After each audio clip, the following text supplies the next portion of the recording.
No one had ever escaped this camp. Not one man, not one attempt. Every fugitive who tried, died, frozen, hunted, or simply vanished into the trees. But on one impossible night, one prisoner decided he would rewrite the camp's history or die proving it wrong. In the winter of 1943, deep inside a remote prisoner-of-war camp, surrounded by frozen forests and endless miles of hostile territory, a lone Allied soldier began planning the impossible. Escaping wasn't bravery. Escaping was suicide. The guards knew it. The prisoners knew it. Everyone knew it. But this man was different. He had no intention of becoming another nameless body buried behind barbed wire. His plan would take him through sub-zero blizzards, across treacherous mountains, through enemy patrols, and into the heart of a war-torn continent. It was a journey of hunger, fear, luck, courage, and something even more powerful, the unbreakable will to survive. This is the incredible story of the prisoner who escaped the inescapable camp. To understand the magnitude of what this man accomplished, you first need to understand the place he escaped from. It wasn't just a prison camp. It was a machine designed to break human beings, hidden miles away from the nearest village, surrounded by dense pine forests that stretched endlessly in every direction, stood a prisoner-of-war camp with a reputation so grim that even seasoned soldiers spoke of it with quiet dread. The locals called it one thing: the place where hope goes to die, a fortress built of wood, ice, and fear. The camp was ringed by multiple layers of barbed wire, not the regular kind, but the vicious, twisted strands used to tear through heavy clothing and skin alike. Guard towers loomed over every corner, each mounted with machine guns and spotlights, powerful enough to turn night into day. But the most dangerous thing wasn't the walls. It was the cold. Winter in this region was brutal, unforgiving, and endless. Temperatures dropped so low that exposed skin froze in minutes. Snowstorms rolled across the forest like white avalanches. Even the guards, hardened, armed, and well-fed, dreaded patrol duty at night for a prisoner wearing nothing more than a thin coat and worn-out boots. The outside world wasn't freedom.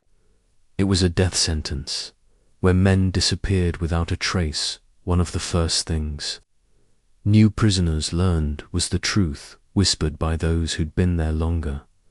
People don't escape this camp. They vanish. Occasionally, someone would try to run. A desperate man, a starving man, a man who no longer cared whether he lived or died. The forest swallowed them whole. Days later, a patrol would return with a frozen body, or worse, nothing at all. No one ever made it farther than a few miles. The cold, the trackers, the search teams with dogs. It was all too much. For most prisoners, escape wasn't hope. It was madness, the routine of death sprints inside the camp. Life followed a rhythm designed to crush the human spirit. Wake up at dawn. Stand in formation regardless of rain, snow, or frostbite. Counted, recounted, counted again. Breakfast was a thin soup barely worthy of the name. Lunch was worse. Dinner rarely filled a man's stomach. Hunger became a constant companion, gnawing, tightening, whispering that you were slowly starving. Beds were wooden planks stacked in tiers. Blankets were thin and smelled of mold. Clothing was whatever a man could keep from falling apart. Every cough echoed like a warning. Every infection felt like a death sentence. But worse than hunger, worse than the cold and disease, was the monotony, the endless, suffocating monotony that stripped prisoners of identity. Purpose and memory. Days blended together. Weeks disappeared. Men forgot who they were before the war, and the guards made sure they stayed that way. A camp built on controls. The guards of this camp were not known for cruelty, at least, not the dramatic, cinematic kind. Their power came from something colder, precision and control. They knew every inch of the perimeter, every blind spot, every weakness, or rather, the lack of them. They observed the prisoners constantly, not with screams or anger, but with the cold patience of hunters waiting for a rabbit to step into the snare. When someone stepped out of line, punishment was swift, clinical, and devastating. The message was clear: there is no escape. Do not even think about it. Why this camp was considered inescapable. Reasons made this place almost mythically secure. 1. The geography: dozens of miles of forest, snow, and unmarked terrain. Even if you slipped through the wire, you had nowhere to go. 2. The weather: winter was the camp's deadliest guard. It killed more escapees than bullets ever did. 3. The search system: the moment someone disappeared, alarms triggered. Guards blocked roads. Villages were searched. Dogs were unleashed. No one escaped, ever, until one man decided he would, while others accepted the camp as their final destination. He looked at the same fences, the same towers, the same snow, and saw something different. Not a prison, but a path. And soon he would attempt what everyone else considered impossible. He would try to escape the inescapable. Every escape story begins with a man. But this story begins with a man who refused to become what the camp wanted him to be: a number, a body, a forgotten footnote of war. His name was Lieutenant Daniel Harrington, a soldier before he was a prisoner, before the war swallowed him. Harrington was many things: a farm boy from Ohio, a Star Trek athlete, a man who believed in hard work more than talent. He had a quiet confidence, the kind that didn't need to be spoken out loud. When the war broke out, he didn't wait to be drafted. He volunteered.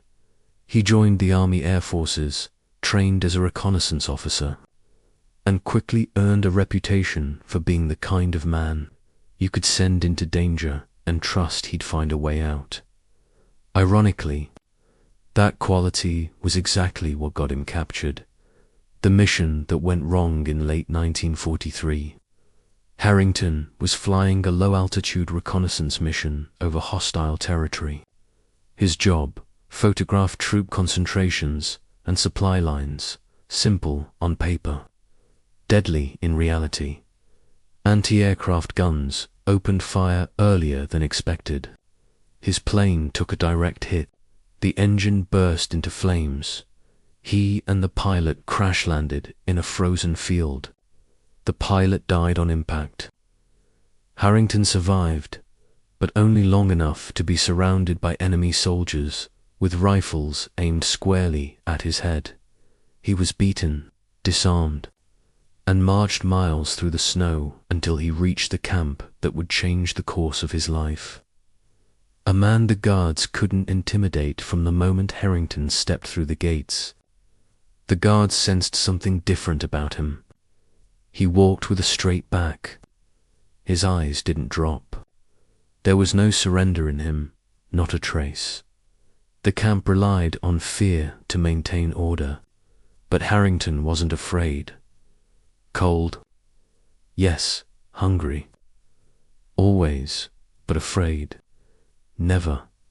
He observed everything: guard rotations, patrol patterns, the distance between the towers, the blind spots the guards didn't realize they had left open. To the guards, he was just another prisoner. But to the prisoners, He was a spark of something they had forgotten a long time ago. Hope. How the camp tried to break him the guards, tested him early, as they did with every defiant prisoner. Hard labor, long hours in open snow, reduced rations, nights in a freezing punishment cell barely large enough to sit. Any ordinary man would have yielded. Some begged, some cried, some never recovered. But Harrington endured it all, not with anger, not with rebellion, but with a quiet, unshakable determination. He didn't fight the guards. He studied them. Every punishment revealed a weakness. Every hardship revealed a habit.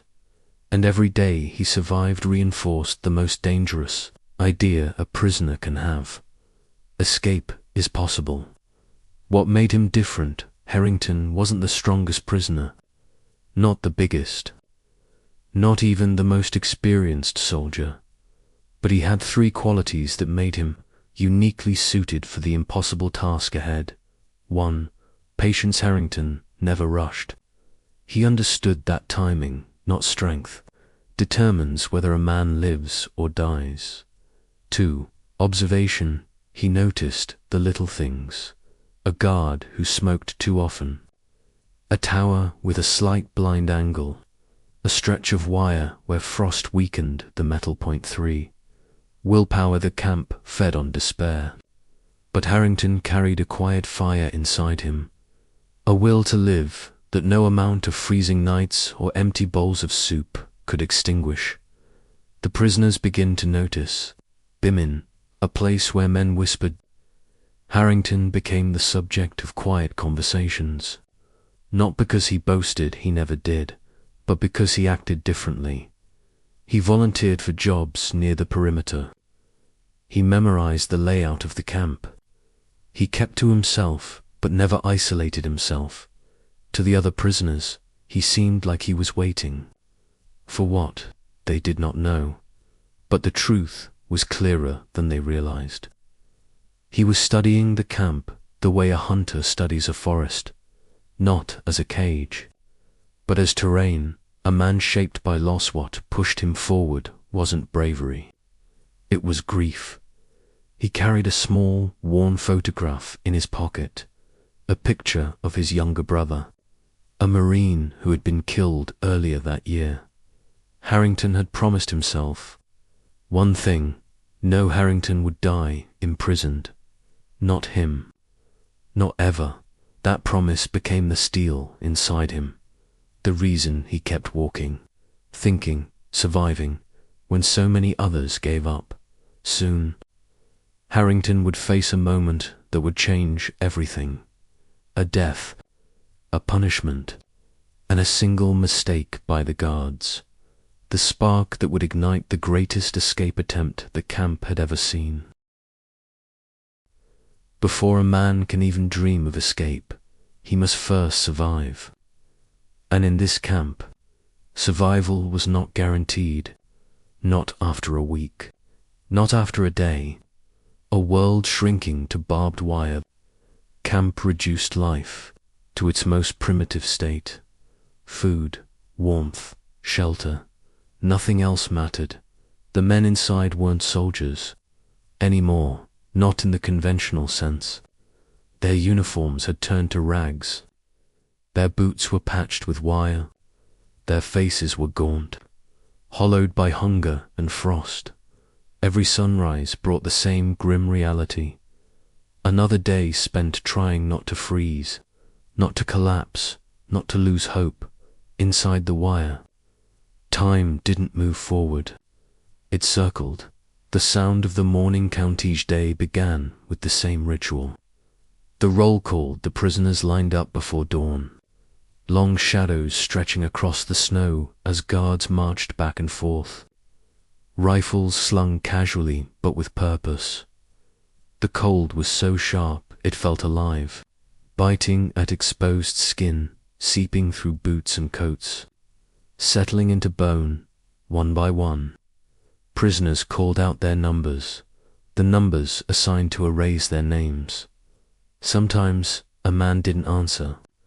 Sometimes he was still alive, simply too weak to stand. Sometimes he wasn't.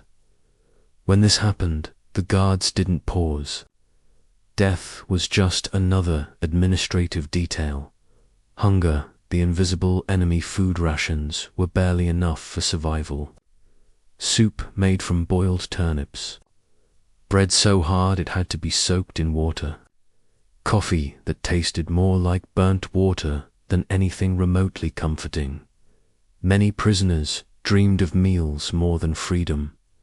Hunger gnawed at them constantly, a slow, relentless erosion of strength and sanity. Men lost weight quickly. Cheekbones sharpened. Movements slowed. The human body can adapt to pain. It can endure cold. But hunger breaks the mind first. And that's exactly what the camp relied on. Work that wasn't meant to be finished every day.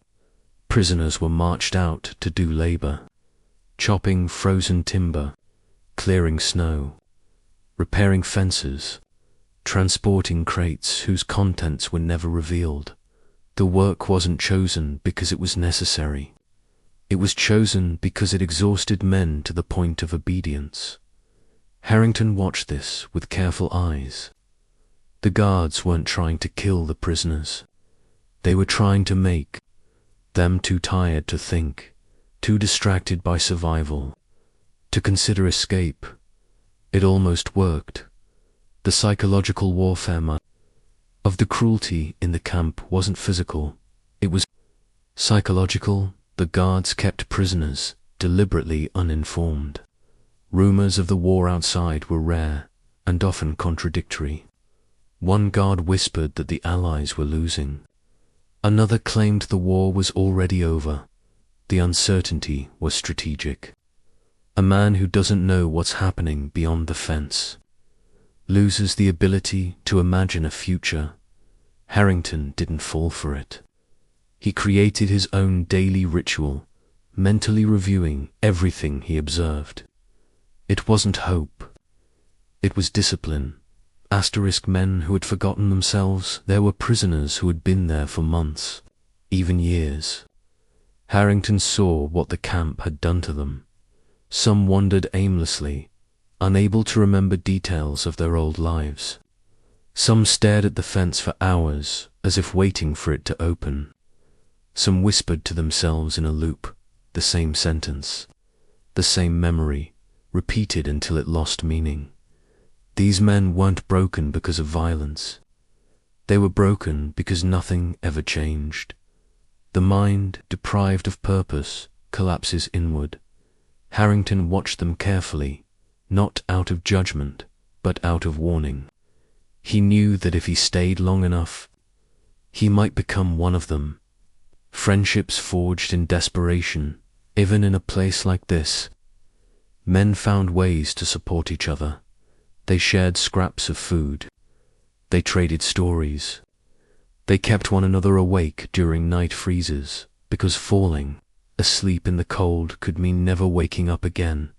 One prisoner, a British sapper named Collins, became closest to Harrington.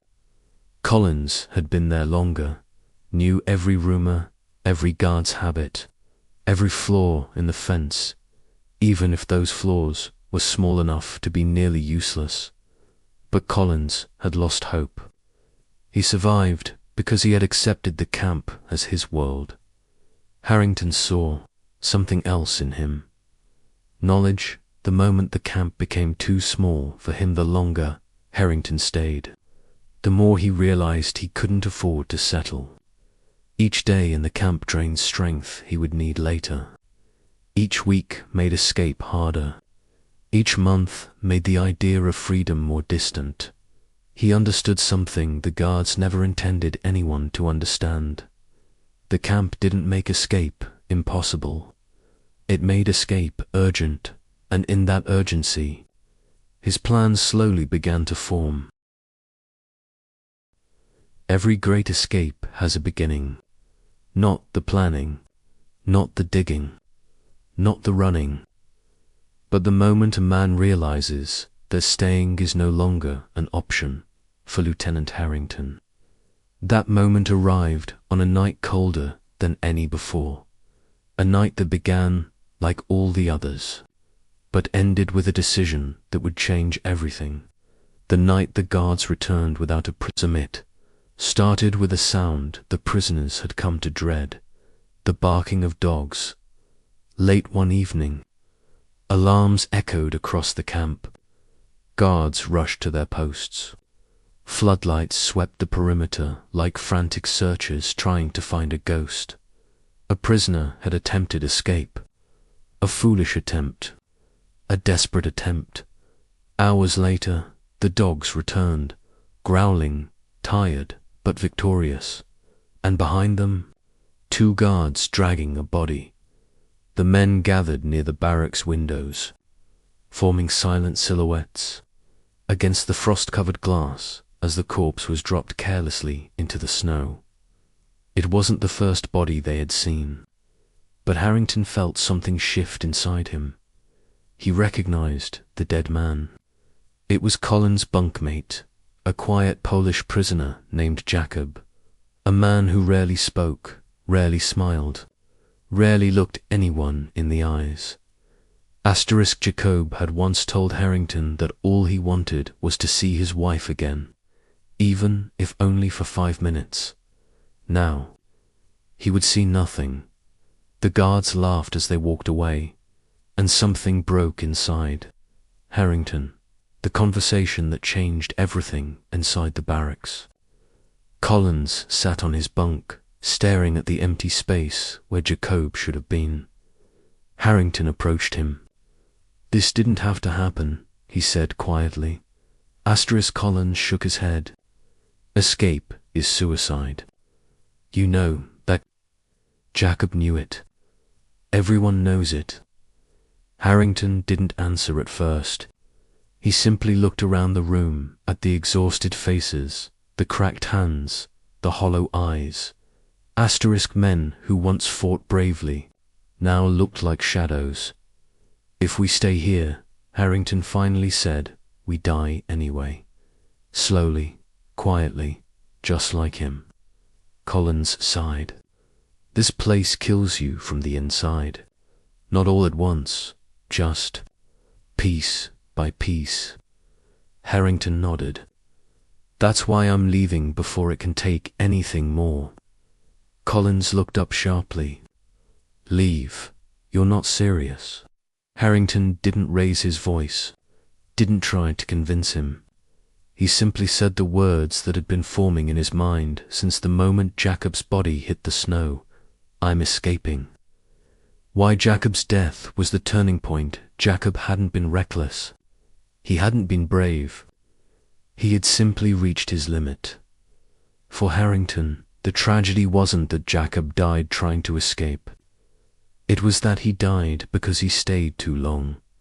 The camp was designed to drain a man's strength, until the very idea of escape felt impossible. But Harrington understood a truth most prisoners refuse to face. The longer you wait, the weaker you become. The weaker you become, the smaller your chances. Time was not an ally. It was the enemy, a vision of what would happen if he stayed later that night. Harrington lay awake on his bunk, staring at the wooden ceiling. He imagined himself, months from now, thinner, slower, colder. A man who no longer resembled himself. He envisioned dying the way so many others had, in the snow, in silence, forgotten, no grave, no record, just another body dragged by guards while the others watched helplessly. That vision terrified him more than any guard, any dog, any bullet. The first shift from prisoner to escaper the following morning. The camp looked unchanged, the same towers, the same routines, the same desperation hanging in the air. But everything had changed for Harrington. For the first time since entering the camp, he walked with purpose. He watched the guards differently. He studied the fences with new eyes. Fear was replaced by resolve. Despair replaced by calculation. He wasn't waiting for freedom to come. He was preparing to take it. A quiet promise that night. As the barracks grew silent and snow tapped against the windows, Harrington whispered a promise to the photograph he kept folded in his jacket pocket, the one he looked at every night when no one else was watching. "I'm not dying here." And with those words, the escape truly began, not in motion, but in mindset. He had found his spark, and soon he would begin to turn it into a plan. Once a man decides he must escape, a second truth follows. He must become someone the camp no longer recognizes, not a prisoner, but a predator disguised as prey. And that's exactly who Lieutenant Harrington became. The first rule of escaping: don't look like you're escaping. Most escape attempts failed long before the prisoner reached the fence, because the guards saw the change. A man who suddenly avoided attention, who stopped talking, who ate less to store food, who walked differently. But Harrington understood something essential. The plan didn't start when he ran. It started when he acted like nothing had changed. He laughed when others laughed. He complained about the food. He dragged his feet during roll call, like every exhausted man around him, to the guards. He was just another face in a sea of hopelessness. That illusion was the foundation of everything he was about to build. Mapping the prison, one detail at a time. Harrington didn't have paper, so he drew the camp in his mind. Every fence post, every shadow cast by the towers at different hours, every blind spot created by drifting snow, every guard shift change. He memorized the exact time the western spotlight malfunctioned on cold nights. He counted the seconds it took each guard to walk the perimeter. He noted which guards smoked and which ones drank from flasks. Patterns became his weapons. The fence, the weak link. No one noticed the camp's outer fence looked impenetrable. Multiple layers of barbed wire, frost-covered, tall as a man's fear. But something happened during the worst storms.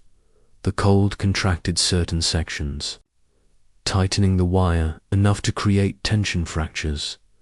Harrington noticed tiny stress marks where frost weakened the metal. They were nearly invisible to the naked eye, unless you were looking for them. He now had the where. He still needed the when. A plan that required silence. The escape wouldn't be a sprint. It would be a sequence, a slow, methodical dismantling of the camp's illusion of control. He needed warm clothing without raising suspicion. Food, enough for days. Direction, a way to navigate through a hostile wilderness. Timing, the perfect moment when the guards were at their weakest. He collected scraps of bread and dried vegetables by pretending not to like his meals. He traded favors for a broken compass someone had dug out of a supply crate. He repaired it late at night, using a stolen metal shaving for the needle. Every piece, every detail, assembled quietly beneath the noses of guards who believed no prisoner had enough strength left to attempt escape. An ally he never expected. One night, a whisper came from the bunk beside him. "I know what you're doing," Collins said. Harrington froze. Was this betrayal? An accidental discovery? A trap? Collins continued. Jacob wanted to run too. He didn't know how. "You do." Harrington turned slowly. For the first time, Collins didn't look defeated. "If you go," Collins said softly, "then make it count. Make it for him." Harrington nodded. He would carry Jacob's memory with him into the wilderness. The one thing he couldn't plan for, whether a storm could cover his tracks or bury him alive. A clear night could give him light, or expose him to the searchlights. in the end. Harrington realized that even the perfect plan would require one thing every soldier: fears relying on luck. The moment the plan became real, winter deepened. Storms grew stronger. Guards grew sloppier, tired from long nights of freezing patrols. And Harrington noticed something unusual. The guard rotation had changed. The weakest guard, a young conscript who shirked responsibilities, had been moved to the western tower, the tower with the broken spotlight. That was the sign he had been waiting for. The plan was no longer a dream. It was a countdown. Every escape has a point of no return. The moment a man steps from prisoner to fugitive. For Harrington, that moment arrived on a night when the air was so cold it cracked with every breath. The storm that covered his footsteps. The evening began with a blizzard. The kind guards hated, the kind prisoners feared, the kind escapees prayed for. Snow hammered the rooftops. Wind howled through the trees. The visibility was so low the towers could barely see each other. It was perfect preparation. Begins in silence. Just after midnight, Harrington rose from his bunk. Every movement deliberate, every sound calculated. He layered 2 shirts beneath his thin coat, wrapped extra socks around his hands as makeshift gloves, slipped the repaired compass into his inner pocket, and tucked scraps of bread into his boots to avoid detection. He looked at Collins one last time. Collins didn't speak. He simply nodded, a silent blessing. Crossing the barracks without being seen, Harrington moved through the dim barracks like a shadow navigating other shadows. Men slept through the bitter cold, unaware that one of them was about to attempt the unthinkable. He opened the door slowly, letting the wind mask the sound of the hinges. Outside, snow immediately stung his face. Visibility barely 10 feet, exactly what he needed. The first obstacle. The dead zone between the barracks and the fence lay an open area known as the dead zone, a space illuminated by searchlights and covered by rifle fire from 2 towers. But tonight, the winds were too strong. The searchlights flickered, fought the storm, and finally surrendered to the white wall of snow.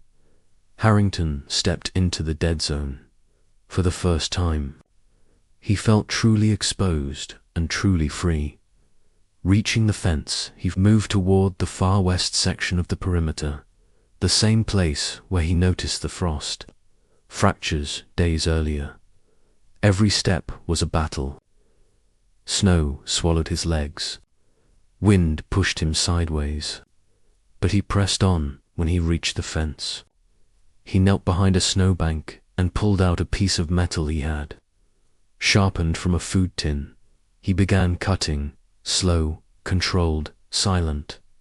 The cold turned his fingers numb. The wind howled. Ice sliced his skin. But the wire began to give. The searchlight awakened suddenly. A flicker of light swept across the snow. The western spotlight, the broken one. It sputtered, struggled, and then turned fully on Harrington. Froze. If the beam reached him, everything was over. But fate intervened. The spotlight flickered again, dimming to a weak glow. Barely cutting through the storm, he continued cutting, breaking through the wire with a final twist. The weakened wire snapped, opening a narrow gap just wide enough for a desperate man. Harrington flattened himself, chest to the snow, and crawled underneath.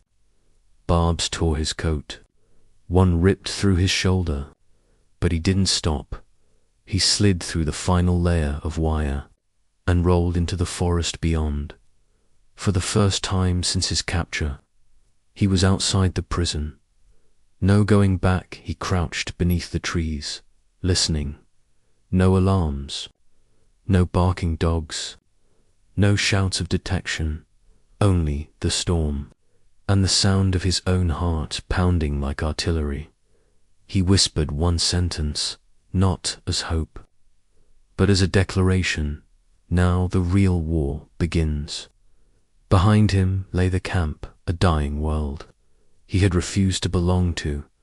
Ahead lay the wilderness, and the hunt that would begin at dawn. Stepping beyond the fence was not freedom. It was stepping into another prison, one without walls, without guards, and without mercy. The forest that devoured men beyond the wire lay a wilderness that few ever truly understood. Tall pines, twisted in the storm, bending like black silhouettes, clawing at the night sky. Snow blanketed everything, softening sound but magnifying cold. And the wind cut deeper than any barbed wire ever could. Harrington moved slowly at first, placing each step carefully so he wouldn't leave tracks. The storm helped him, wiping away his footprints almost as fast as he made them. But the cold was relentless, the kind of cold that doesn't simply numb, it seeps into muscle, bone, and mind, whispering that stopping for a moment, just a moment, would feel so good. Harrington knew that whisper. He had to ignore it. The rules of survival. Harrington had 3 rules. Rule number 1, keep moving. Stopping meant freezing. Stopping meant dying. Rule number 2, don't travel in straight lines. Search parties follow straight lines. Dogs trace direct paths. He curved, shifted, zigzagged, doubling back before pushing deeper into the trees. Rule number 3, never let fear think for you. Fear makes noise. Fear rushes. Fear kills. He repeated these rules like a prayer as he trudged through the frozen dark. The first shelter several miles from the camp. He found refuge under a fallen pine, its heavy trunk forming a natural lean-to. It wasn't warm, it wasn't safe, but it shielded him from the worst of the wind. He didn't dare light a fire. A fire meant death. He chewed on frozen bread until his jaw ached. Each bite tasted like cardboard and snow, but it kept him alive. He curled into himself, using his arms as insulation, and forced his breathing slow. Just a few hours of rest, then move again. The sound of silence. It was during that rest he realized something chilling. The silence wasn't peaceful. It was predatory. No birds, no branches snapping, no distant rumbling. Even the forest seemed to hold its breath, because something else was waking. Morning, the world turns against him at dawn. The storm subsided, and with the clearing sky came a new threat: footprints. Harrington crouched beside his own trail, partially erased, but still visible enough for a trained tracker to follow. His heart tightened. The storm had given him cover. Now it stripped it away. He had only minutes before his absence was discovered. And then the hunt would begin. The first echo of pursuiters, he pushed deeper into the trees. A distant sound carried across the frozen air. Dogs, faint but unmistakable. He didn't panic. He calculated. Dogs moved faster than men, but they relied on scent. He needed to break his trail. A desperate maneuver, he spotted a half-frozen stream. Risky, potentially deadly, but effective. He stepped into the icy water. Pain shot through his legs like electric fire. He forced himself forward, following the stream for nearly a mile. Water washed away scent. But water also killed. When he climbed out, he couldn't feel his feet. He rubbed them until sensation returned. Sharp, stabbing pain that meant he was still alive. Barely nightfall, the wilderness titan's darkness fell again. Harrington found a cluster of rocks that formed a shallow cave. He collapsed inside, exhausted. He didn't sleep. Not truly. He hovered between consciousness and numbness, every muscle trembling violently, but he survived the night, and when dawn came again, he knew the truth. He wasn't escaping the camp anymore. He was escaping the wilderness itself. The escape was no longer a secret. The storm was gone, and now the forest carried a new sound, the sound every fugitive fears. The alarm back at the camp roll call had exposed his absence. Guards shouted, dogs barked, search teams assembled. The commander delivered one cold order: bring him back, dead or alive. The dogs take the lead. Harrington's experience told him exactly how the manhunt unfolded. Dogs first, foot patrols second, wide sweeps third, roadblocks last. They weren't tracking a soldier, they were hunting prey, and the wilderness amplified everything, every snapped twig, every crushed patch of snow, every shallow footprint. The dogs closed in. The first close encounter late morning. Harrington heard voices in the distance, foreign, sharp. Carrying across the cold air, he crouched behind a fallen log as two soldiers passed only yards away. Their boots crunched on snow, rifles slung at their chests, breath steaming heavily. One soldier stopped. He turned, looked directly toward Harrington's hiding place. Harrington didn't move, not even to blink. The soldier waited, then turned away. The pair continued on. Harrington exhaled slowly. He was still alive, a forest full of traps as he pushed on. He realized the hunters weren't just chasing, they were shaping the terrain. Every few hours he heard distant rifle cracks, warning shots, signaling positions, closing in a grid. He recognized the tactic. They were herding him toward a valley, toward open ground where hiding was impossible. He needed height. The ridge, Gamble Harrington, diverted north toward a steep ridge, dangerous during winter, but also difficult for dogs and soldiers. The climb shredded his hands. Frost tore the skin from his knuckles. Twice he slipped, catching himself on branches that snapped under his weight. But from the top, he saw them, dozens of searchers. A wave of movement sweeping the forest below like an advancing line. They were closer than he thought, much closer. The dog's catch his trail. Chilling howl erupted behind him. The dogs had found his scent. Again Harrington ran, not blindly, but with the precision of a man who knew each second meant the difference between survival and collapse. His feet pounded frozen earth. Breath burned his lungs. Snowstorms of powder exploded around him with each step. Behind him, the dogs barked louder. Branches cracked. Shouts erupted. The hunt was no longer distant. It was at his heels. The narrow escaped the far end of the ridge. He faced a drop-off, a steep plunge into a ravine. He didn't hesitate. He jumped. Snow cushioned his fall. But pain shot through his shoulder as he landed hard. He rolled, scrambled, forced himself upright above him. The dogs reached the ridge, barking furiously at the drop they couldn't descend. The soldiers would find another way down. But Harrington had bought precious minutes, minutes that might keep him alive. A final realization that night, while hiding under a rock overhang, listening to distant shouts echo across the forest, Harrington understood something profound. This was no longer an escape. It was a race, and the enemy wasn't behind him. It was time itself.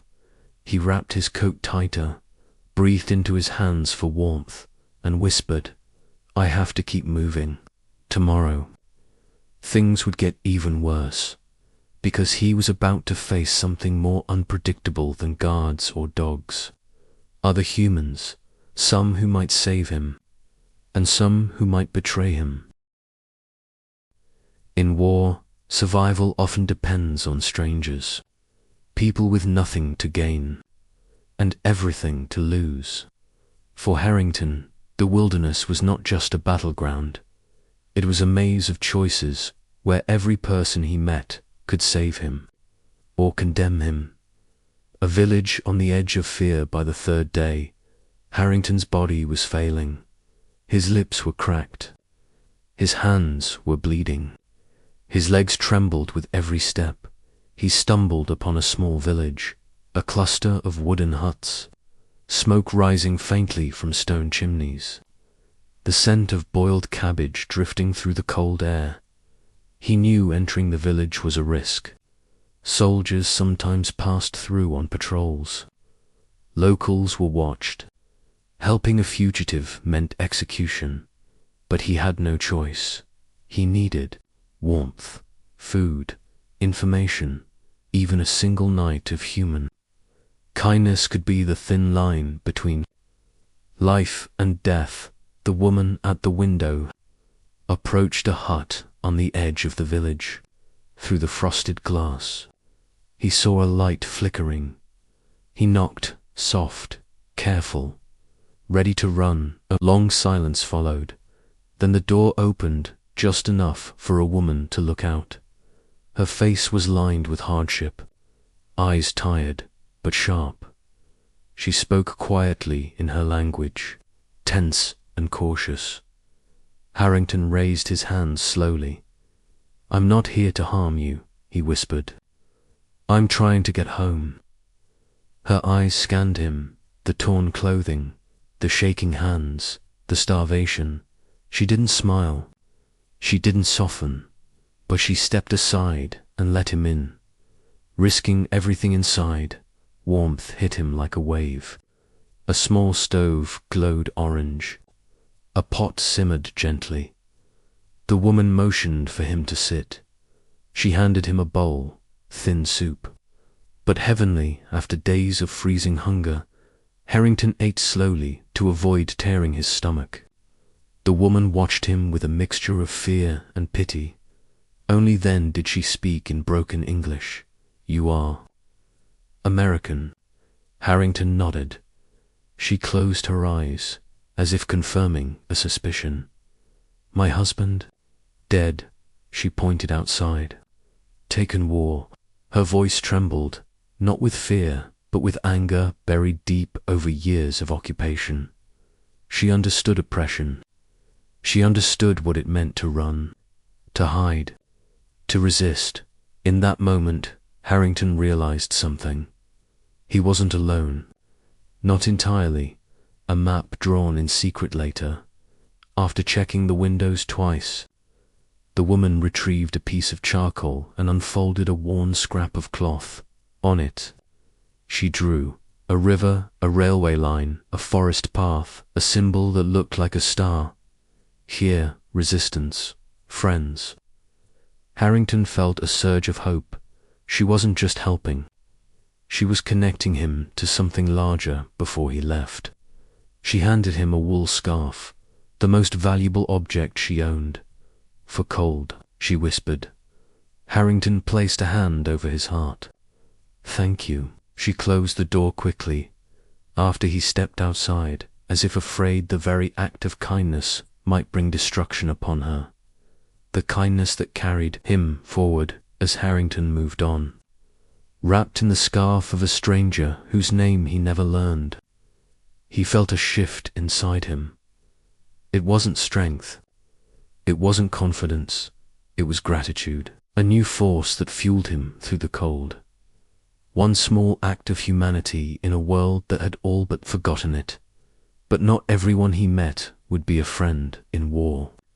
The shadows hide both allies and predators, and Harrington's next encounter would bring him closer to death than any guard or dog ever had. For every stranger who helps you, there is another who sees opportunity. Harrington was about to learn that kindness is rare in war, and betrayal is never far away. The man in the barn 2 nights after leaving the village. Harrington's strength vanished, his vision blurred. His legs buckled. He collapsed beside a barn, a tall wooden structure half buried in snow. Desperate, he crawled inside and hid under a stack of hay. He thought he was alone, but at dawn, boots crunched nearby. A man approached, tall, broad-shouldered, with dark, calculating eyes. He carried a lantern and a rifle. Harrington froze. The man raised the lantern. Light washed over Harrington's face. The man didn't shout, didn't call for guards. Instead, he knelt and stared with the expression of someone evaluating. Measuring dot, then he spoke in rough English. Fugitive. Not a question. A statement. Harrington nodded. Cautiously the man smiled, but it wasn't a kind smile. A dangerous bargain food, the man said. Warmth. He tapped his coat pocket. For money? Harrington shook his head. I have none. The man's expression hardened. No money. Then soldiers. Reward. Harrington's pulse hammered. He had encountered the worst kind of civilian, the opportunist, the kind who didn't see a human being, only value. And Harrington had value alive, or dead. Thinking fast, Harrington needed time. I have something, he said slowly, a compass. Military.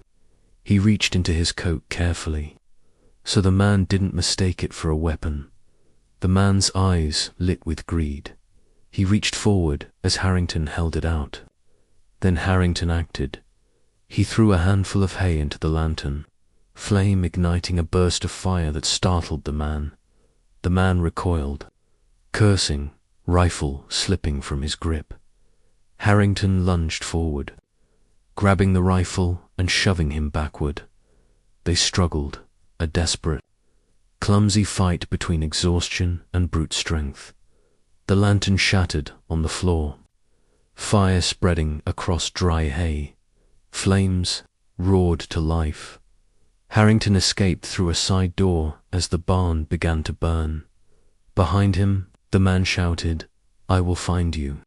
Soldiers will find you. Now the hunt would intensify. Harrington knew the man would alert the authorities. Within hours, patrols would be sweeping the countryside. Roadblocks would tighten. Search zones would expand. The dogs would return. The soldiers would be angry. They weren't just hunting a fugitive. Anymore, they were hunting someone who had humiliated them. Someone who had slipped through their grasp twice. Retribution would drive them.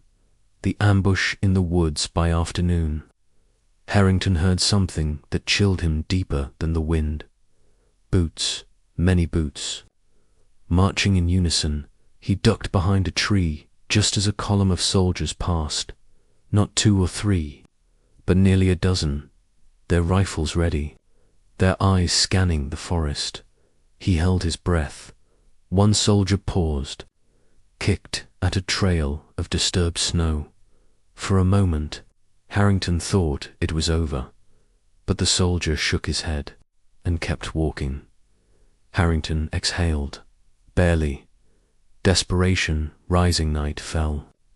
Cold deepened, and Harrington's body began to fail again. Starvation, exhaustion, dehydration. He knew he couldn't survive many more nights. He needed shelter. He needed help. But now the question wasn't, who can I trust? It was, can I trust anyone at all?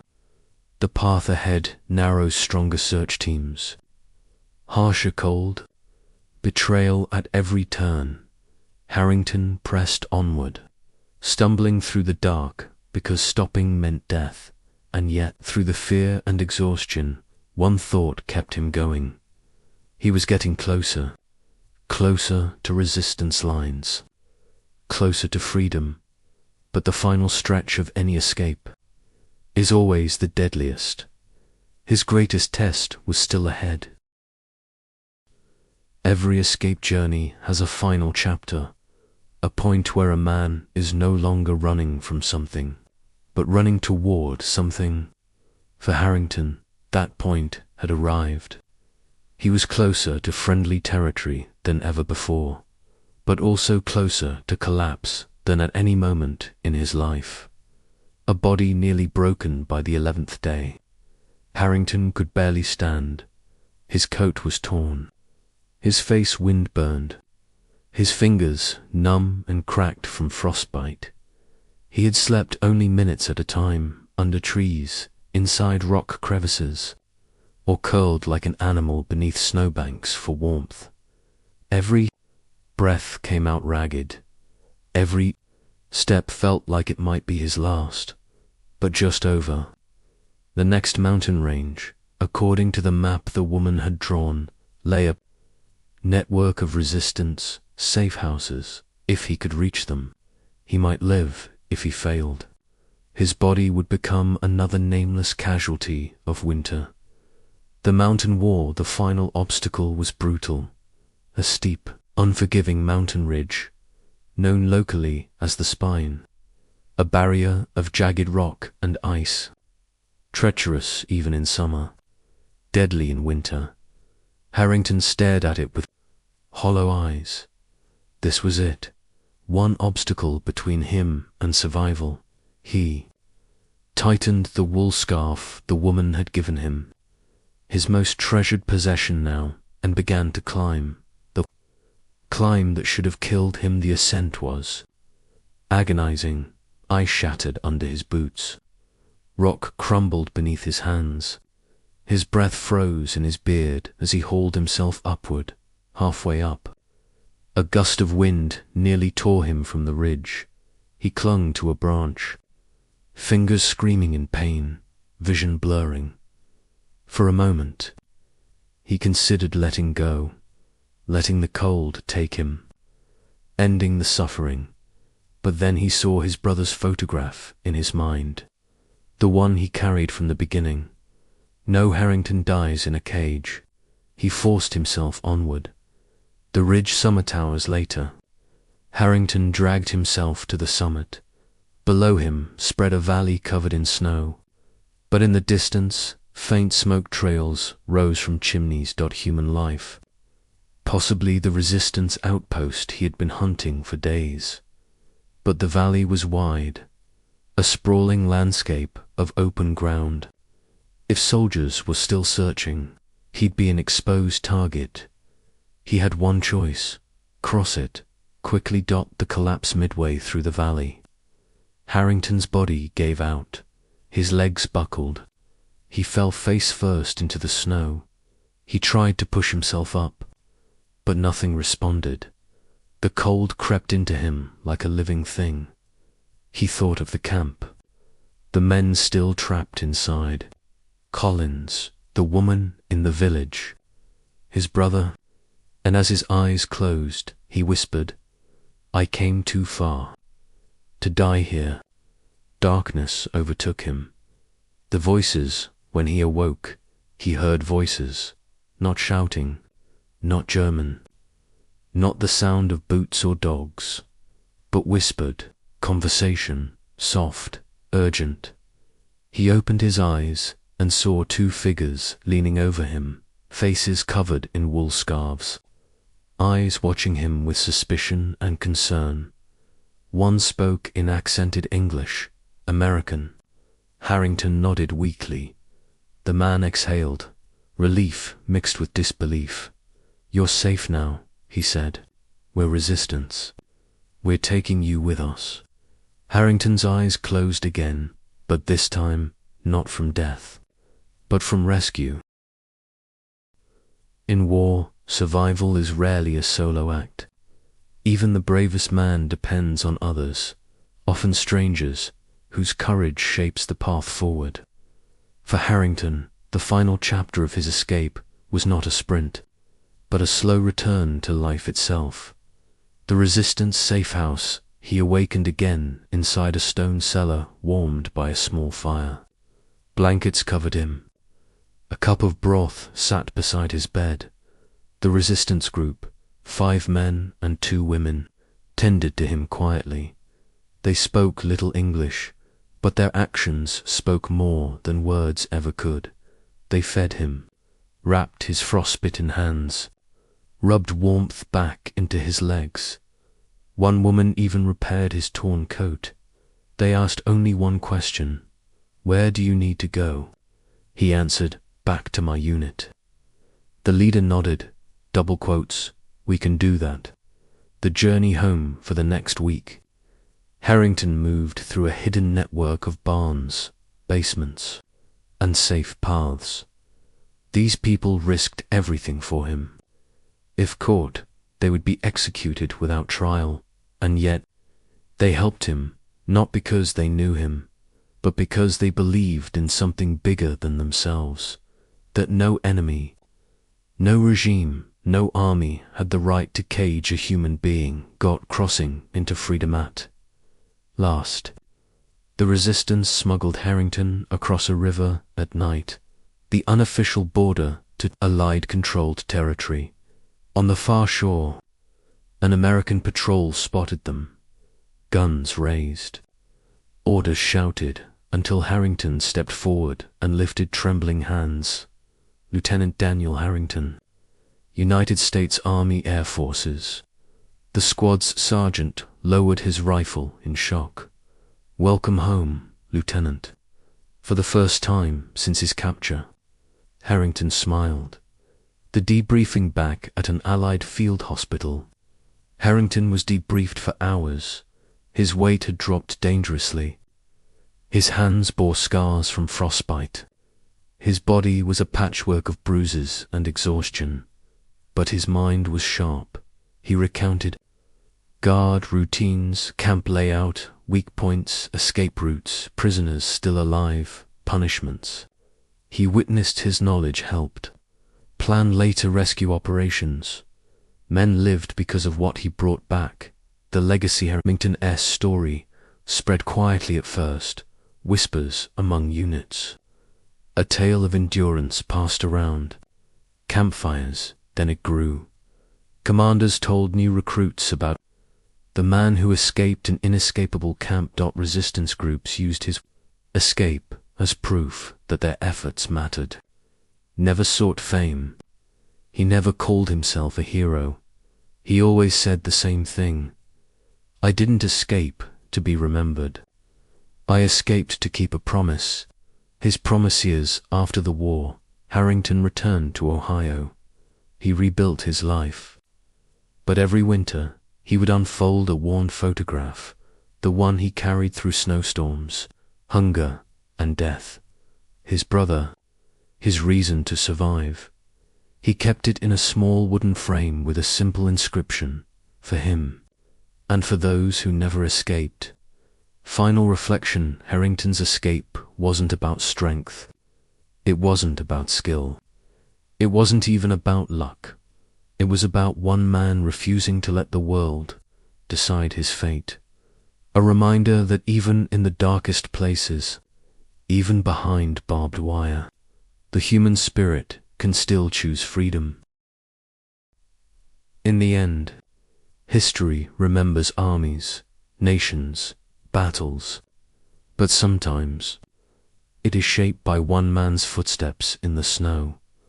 Lieutenant Harrington's escape was not a victory of muscle or firepower. It was a victory of the human will, the quiet, unshakable belief that even in the coldest corners of war, freedom is still worth fighting for. He didn't climb mountains to be called a hero.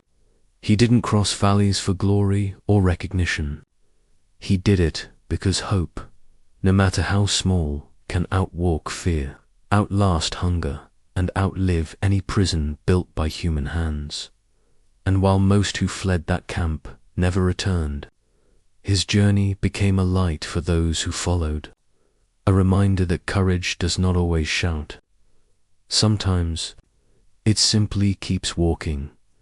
This was his path, his promise, his escape, and long after the war ended, long after the fences rusted and the guard towers fell, His story still whispers across the winter winds, a testament to the endurance of the human spirit.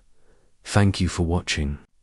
And until our next story, remember, history is not just the past. It is the proof of what a single person can do when the world says it's impossible.